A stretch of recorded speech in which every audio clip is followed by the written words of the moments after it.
for the longest time, for many iterations of these episodes, thought that the apartment move was going to be the focus of the episode, and we had this in mind, like they'll go take apartment tours, they'll have these funny moments with real estate agents that we had in our life, and then as it turned out, like that didn't deliver with like the personal successes of each of our main characters is more important than where they live for this last episode to give that emotional payoff of like there was growth in this story arc, and so the apartment actually turns into kind of a red herring. Right, which and then we had to dispense with the apartment tour because there was no reason for it. Right, whereas before it seemed like the main reason for everything, because we've had a number of apartments here in China. And we've moved, and there are like funny details we thought we could Yeah, find there's so many stories for every apartment and every different kind of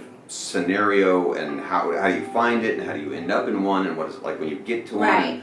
This one is run down, and this one's super fancy. So but then we hit on this magical realism ending that kind of made all of that unnecessary.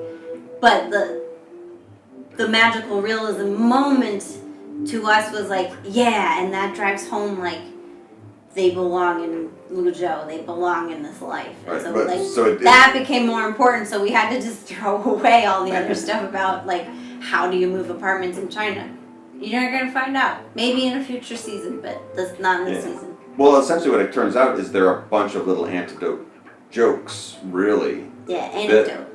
Yes, thank you. that tend to be that they're interesting, fun little stories, but at the time when they're happening to you, it's the most important thing. Like everything is like, holy crap, this is so much work, and I'm so scared. Yeah, and then they just turn into extraneous details in your story. Yeah, a funny little footnote. Yeah. And then when we put it down on paper, we're like, oh, this was so important to us at the time. Yeah, we got such good stories. We put it there, and we're like, this isn't actually that interesting. This is a distraction from what we actually think was important. So that was a rough one, but it was important to get that right, because it is like, now when we're going back and beating out the stories, writing the beats for all the stories, we know exactly what we're working towards. Because to be honest, I don't think we took that level of detail with the stories before it. Because we didn't need to. But this last episode, we did need to know exactly what was happening.